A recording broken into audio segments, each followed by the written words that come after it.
जब वचन चलता है, सिर्फ उस वचन को सुनिए मत, लेकिन उसको विश्वास के साथ ग्रहण करिए और देखिए वो आपको जीवन में आपके काम करना शुरू कर देगा। पता है कई बार ऐसा हुआ, परमेश्वर के वचनों के द्वारा लोग चंगे हुए हैं। परमेश्वर के वचन को सुनने के द्वारा, सुनकर विश्वास करने के द्वारा बहुत से लोग चंगे हो जाते हैं, बहुत से लोगों के जीवन में छुटकारा आता है। इसलिए जब ये वचन सुने, ध्यान से सुनिएगा और ये वचन आपके जीवन में परिवर्तन को लाएगा। यहां लिखा है, परमेश्वर का क्रोध तो उन लोगों की सब अभक्ति और अधर्म पर स्वर्ग से प्रकट होता है जो सत्य को अधर्म से दबाए रखते हैं, इसलिए कि परमेश्वर के विषय का ज्ञान उनके मनों में प्रकट है, क्योंकि परमेश्वर ने उन पर प्रकट किया है। जब तक परमेश्वर स्वर्ग से अपना ज्ञान लोगों के जीवन में प्रकट नहीं करेगा, वो ज्ञान आप पर प्रकट नहीं होगा। क्यों पता है? क्योंकि एक अधर्मी व्यक्ति, एक पापी व्यक्ति परमेश्वर के कामों को नहीं देख सकता। एक अधर्मी व्यक्ति परमेश्वर के स्वर्ग के राज्य के कामों को नहीं देख सकता। इसलिए यीशु मसीह स्वर्ग में से इस पृथ्वी पर आए। प्रभु यीशु मसीह किसी स्त्री में से नहीं आए, नहीं, बाइबल में लिखा है जो ऊपर से आए। यीशु मसीह ऊपर से आए और ऊपर गए और फिर से आने वाले हैं। समझ गए? यीशु मसीह ने कहा मैं पापियों के लिए आया हूं। क्यों पापियों के लिए आया? क्योंकि अधर्म के वजह से जो सत्य दबाया गया था, पाप के वजह से जो सत्य, जो परमेश्वर का सत्य दबाया गया था, उसी सत्य को प्रकट करने के लिए यीशु मसीह आए थे। यहाँ पे लिखा है साफ साफ, ये बाइबल में आपको मिलेगा, रोमियो उसका पहला अध्याय 18 पद, यहाँ पे साफ साफ लिखा है, परमेश्वर का क्रोध उन पर भड़कता है जो पाप में जीवन जीते हैं, जो अधर्म में जीवन जीते हैं, जिनका जीवन पाप से लदा पड़ा होता है। उनके जीवन में सत्य देख ही नहीं पाते। क्यों पता है? क्योंकि अधर्म से घिरे हुए। पता है एक इंसान पाप में कैसे गिरता है? सबसे पहले एक पाप होता है, फिर उसके बाद दूसरा, तीसरा, चौथा, पांचवा, और ये पाप का फल, पाप का बीज बढ़ता जाता है जब तक उसके पाप के बीज को खत्म ना कर दे। एक सरसों का बीज बोएंगे तो क्या निकलेगा? सरसों का भंडार निकलेगा, सरसों का पेड़ उगेगा, सरसों निकलेंगे उसमें। चावल बोएंगे तो चावल निकलेंगे। वैसे पाप बोएंगे तो पाप का बीज निकलता चला जाएगा। और पाप के फल क्या है? झूठ, व्यभिचार, चोरी, झगड़ा, ये सब, दूसरे की निंदा करना, चोरी करना, दूसरों का हक मार लेना, दूसरों का न्याय न चुकाना, ये सब पाप के फल है, फ्रूट है। और इसी पाप के फ्रूट को, इसी पाप के जड़ को यीशु मसीह खत्म करने आए। ये जड़ से खत्म करने आए थे, आधा आधा नहीं कि ऊपर से खत्म कर दो जड़। पता है क्यों इसको खत्म कर रहे थे? क्योंकि इसका फ्रूट बीमारियां भी है, इसका फ्रूट गरीबी भी है, इसका फ्रूट कंगालीपन है। यीशु मसीह, बाइबल में लिखा है यीशु मसीह हमारे लिए गरीब बन गया ताकि हम धनवान बन जाए। पता है यीशु मसीह के पास जब कोई व्यक्ति आता है ना, उसके हाथों में आशीष आना शुरू हो जाता है। उस बाइबल में लिखा है जो परमेश्वर पे विश्वास रखने वाला व्यक्ति जिस भी काम में हाथ डालता है, उस काम में आशीष मिलना शुरू हो जाती है। उस काम में प्रभु आशीष देता है, उस काम में परमेश्वर रास्ते खोलने लग जाता है। पता है पाप एक द्वार है जिसके वजह से परमेश्वर का क्रोध भड़कता है। पता है कोई भी बीमारी आपके जीवन में, मेरे जीवन, परमेश्वर के मर्जी के बिना नहीं आ सकती। आपके जीवन में जो कुछ होता है ना, परमेश्वर की मर्जी के बिना होता है। लेकिन पता है मर्जी के बिना इसलिए होता है क्योंकि हमारा परमेश्वर न्यायी परमेश्वर, वो भेदभाव वाला न्याय नहीं करता। अगर आपने पाप किया, आपको वो पाप का भुगतान करना पड़ेगा। वो भुगतान आपको और मुझे ना करना पड़े, इसलिए परमेश्वर ने अपने बेटे को भेजा, यीशु मसीह को, और यीशु मसीह ने हमारे पापों के लिए उस क्रूस पर जान दी। यीशु मसीह क्यों मरे गए? क्यों वो चोरों के साथ गिने गए? उनको पता चोरों के बीच में टंगाया गया था। क्यों? उन्होंने चोरी की थी? नहीं। उन्होंने पाप किया था? नहीं। उन्होंने कुछ भी नहीं किया था। वरन उनको इसलिए टांग दिया गया था क्योंकि परमेश्वर यीशु मसीह हमारे पापों की वजह से, जो आपने और मैंने पाप किए, यीशु मसीह पर जो विश्वास करता है उसके पाप वहां चले जाते हैं। यीशु मसीह उस पापों के लिए उस क्रूस पर टंगाए गए थे ताकि आपको और मुझे छुटकारा मिल सके, आपको और मुझे स्वतंत्र कर सके, आपको और मुझे आजाद कर सके। पता है आपको क्या आपको क्या पता है? आपके जीवन में जो बीमारियां है, उस बीमारियों को जब आप विश्वास के साथ बोलते प्रभु यीशु मसीह ने मेरी बीमारी को उस क्रूस पर ले लिया, तो वो बीमारी को जाना ही पड़ता है आपके जीवन को छोड़कर। क्यों पता है? क्योंकि आपने विश्वास किया उस क्रूस के बलिदान पर। पता है उस क्रूस पर यीशु मसीह ने जान दिया आपको और मेरे लिए। क्यों? क्या कारण था? कारण एक ही था, परमेश्वर हमसे प्रेम कर। बाइबल में लिखा है यूहन्ना उसका 3 अध्याय 16 पद में कि परमेश्वर ने जगत से ऐसा प्यार किया कि उसने अपने इकलौता पुत्र दे दिया कि जो कोई उस पर विश्वास करे वो नाश न परंतु अनंत जीवन पाए। क्यों बेटे को दिया? क्योंकि पाप की मजदूरी मृत्यु, और पाप किया तो मरना ही पड़ेगा। उसी मौत के लिए जो आपको और मुझे देनी थी, यीशु मसीह ने अपने ऊपर ले ली। क्यों? क्योंकि हमसे प्यार। और आज हमारे जीवन में हम पापों का अंगीकार करते हैं और कहते हैं प्रभु यीशु मसीह तूने मेरे लिए जान दी, मेरे पापों को ले लिया, तब वो पाप यीशु मसीह की ओर लेकर चली जाती है, वो बीमार यीशु मसीह की तरफ चली जाती है। बाइबल में लिखा है उसके कोड़े खाने से हम चंगे हो जाते हैं।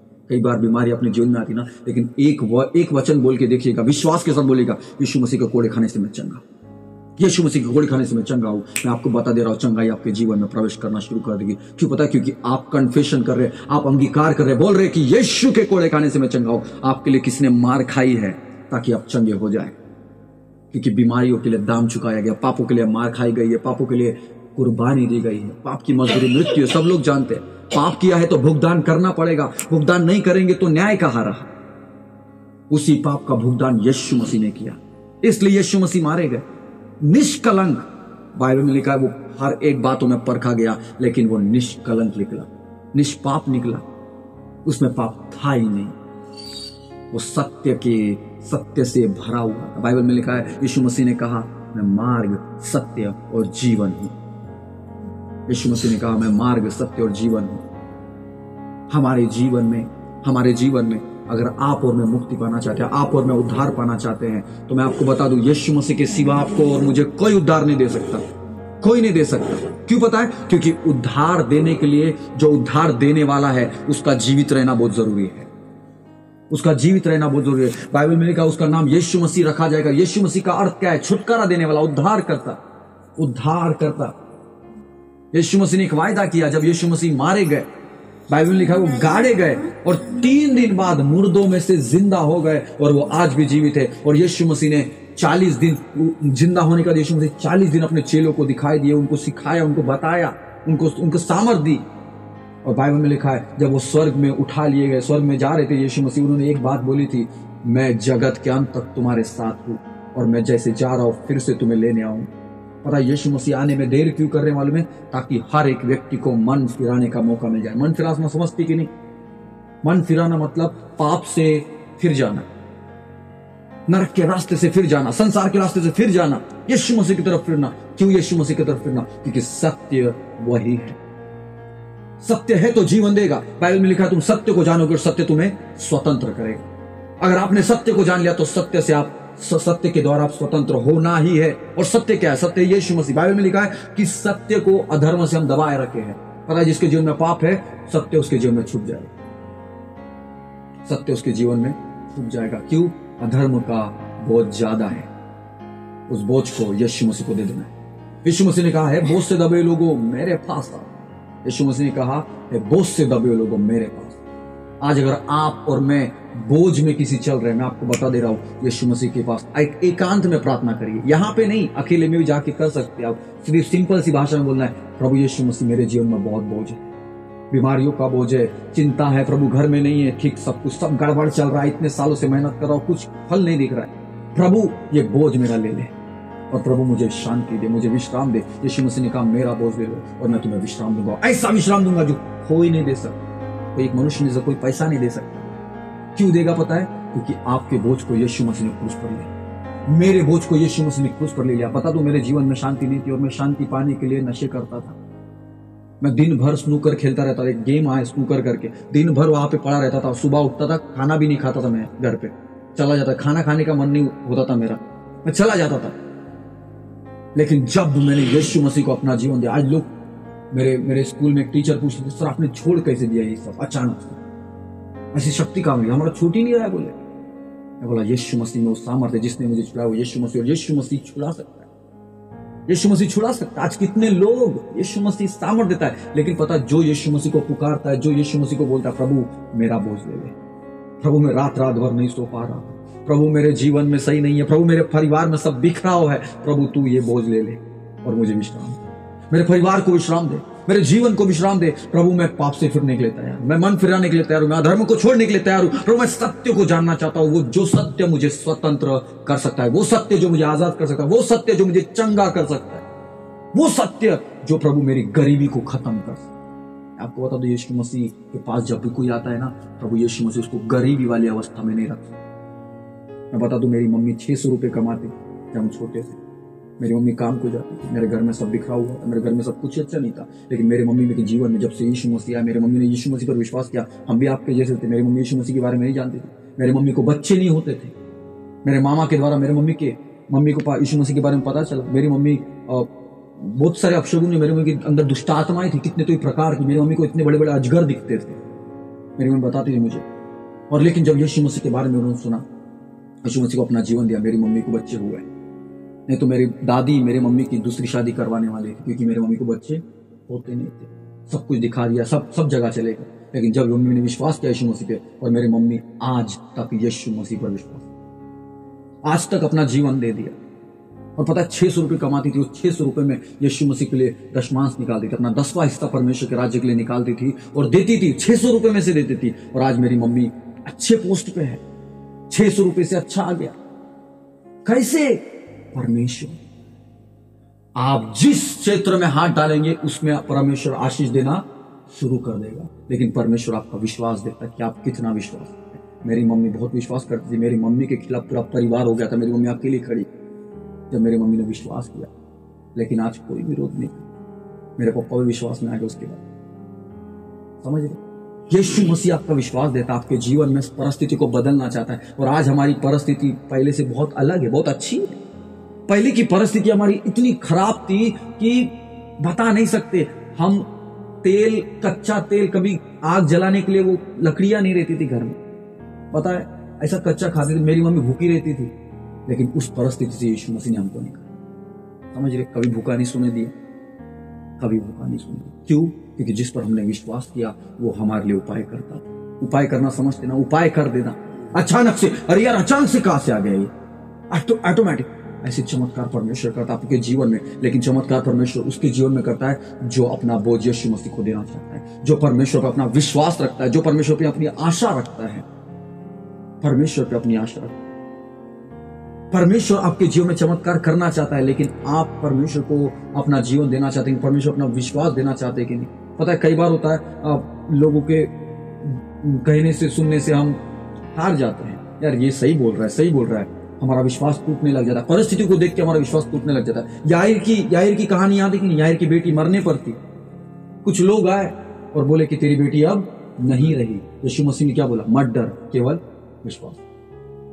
लोग आके क्या बोल रहे हैं? तेरी बेटी मर गई। उन्होंने झूठ नहीं बोला, उन्होंने सच बोला। सच बोला था। परिस्थिति सच में वैसी थी, वो सच में मर गई थी। यीशु उसके याईर की बेटी के पास आके क्या बोला? तेरी बेटी मर गई। लेकिन यीशु मसीह ने उसको क्या बोला पता है? यीशु मसीह ने बोला मत डर, केवल विश्वास। घर के अंदर गए याईर की बेटी, याईर के घर में गए, वहां पे रो रहे थे क्योंकि उसकी बेटी मर गई थी। यीशु मसीह ने बोला चुप रहो, वो नहीं मरी है, वो सिर्फ सो रही है। वो हंसने लगे। भाई मरी हुई लड़की को अगर आप बोलेंगे वो सो रहे तो हंसेंगे नहीं? वो हंसने लग गए। रोने वाले फिर से हंसने लगे, ठट्ठा उड़ाने लगे। याईर ने लेकिन परमेश्वर पर विश्वास रखना, यीशु मसीह पर विश्वास रखना छोड़ा नहीं। बोला, यीशु मसीह ने बोला चलो अंदर जाओ। तीसरा अंदर गए, उसकी पत्नी थी वहां पे याईर की, उसकी बेटी मरी हुई, पर्दा अपना कपड़ा उसके सर पे रखा हुआ। मरने के बाद कपड़ा रखते, सर ढाप देते। उसकी पत्नी वहां रो रही है। तीसरा कंफर्मेशन मिला, सबूत मिल गया कि सच में मर गई है। लेकिन यीशु मसीह उसके पास गए और याईर विश्वास बना रहा, विश्वास, क्योंकि यीशु मसीह साथ है। यीशु मसीह उसके साथ थे और उसने यीशु मसीह ने उसका हाथ पकड़ा उस बच्ची का और बोला उठ। वो सीधा उठ गए, सीधे उठ गए। मैं सोचता हूं वो पति पत्नी यीशु मसीह की अपना जीवन दे दिए, उनका परिवार उद्धार पाया उस दिन। पता है यीशु मसीह के पास जब हम आएंगे, कई परीक्षाएं हो सकती है, कई ऐसी स्थितियां हो सकती है, लेकिन मैं आपको बताऊं हिम्मत मत हारिए। यीशु मसीह पर विश्वास बना रखिए। मैं आपको बताऊं यीशु मसीह चमत्कार करने वाले परमेश्वर। बाइबल में लिखा है वो इतने अद्भुत काम करते हैं जिसकी था नहीं लगती, वो इतने आश्चर्य कर्म करते हैं जो गिने नहीं जा सकते। लेकिन पता है काम क्यों नहीं होता है? पता है क्योंकि हम अपने पापों को त्यागने के लिए तैयार नहीं, हम अपने अधर्मों को त्यागने के लिए तैयार नहीं है, हम अपने अधर्मों को छोड़ने के लिए तैयार नहीं है, हम वो पाप का दरवाजा बंद करने के लिए तैयार नहीं है। क्योंकि पाप बोएंगे तो फल मिलेगा, अगर पाप है तो फल उगेगा, लेकिन जड़ से उखाड़ना पड़ेगा। पाप का दरवाजा बंद करना पड़ेगा ताकि हमारा जीवन स्वतंत्र हो। यीशु मसीह इसलिए तो पापियों को लिए आए कि पापियों को स्वतंत्र कर सके। और जब परमेश्वर स्वतंत्र करता है तो सचमुच एक व्यक्ति स्वतंत्र हो जाता है। हालेलुया। हमारा परमेश्वर आजाद करना चाहता है, हमारा यीशु मसीह आजाद करना चाहता है। और बाइबल में लिखा है, मैं कितनी बार बोल चुका हूं, जितनों ने उसकी ओर दृष्टि की उनका मुंह कभी काला नहीं हुआ, कभी लज्जित नहीं हुआ, कभी शर्मिंदा नहीं हुआ। जितने लोग यीशु मसीह के पास आए उनकी प्रार्थनाएं परमेश्वर ने सुना। बाइबल में लिखा है, जब एक अधर्मी न्यायाधीश, न्याय करने वाला एक विधवा का न्याय चुका रहा था, तो पता है वो विधवा ने उसको परेशान कर दिया, नाक में दंग कर दिया था। बोले ये मुझे बहुत परेशान करे, चल इसका न्याय चुका ही देता है। उसका न्याय अधर्मी व्यक्ति ने, जो परमेश्वर से भी नहीं डरता था और मनुष्य की कुछ परवाह नहीं करता था, वो न्यायाधीश ने एक विधवा स्त्री की प्रार्थना सुनी और उसको पूरा कर दिया। हमारा परमेश्वर उससे कहीं बेहतर है। वो तो चाहता है, सच्चा न्याय परमेश्वर चाहता है कि हमारा न्याय चुकाए। लेकिन क्या हम चाहते हैं पाप को छोड़ना, पाप से पश्चाताप करना, तौबा करना, ताकि हमारा जीवन सत्य से भर जाए और सत्य हमें आजाद। पता है सत्य सिर्फ आजाद कर सकता है और सत्य है यीशु मसीह। यीशु मसीह ने कहा, मैं मार्ग, सत्य और जीवन, बिना मेरे पिता के पास कोई नहीं पहुंच सकता। मतलब परमेश्वर के पास कोई नहीं पहुंच सकता यीशु मसीह के बाद, यीशु मसीह के बिना। कि मार्ग एक ही है, वो यीशु मसीह। और इसी मार्ग पे हम आए हैं। अपना जीवन दीजिए, जो भी प्रॉब्लम है बोलिए, प्रभु मैं अपना बोझ देता हूँ और प्रभु मुझे पापों की क्षमा दी। मैं अपने पापों को मान लेता हूँ प्रभु। बाइबल में लिखा है, जो अपनी गलती मान लेता है उसे छोड़ देता है, परमेश्वर उस पर दया करता है। और दया करने के बाद सोच लीजिए, परमेश्वर अगर दया कर लिया तो वो दया कितनी महान होगी, कितनी बड़ी होगी।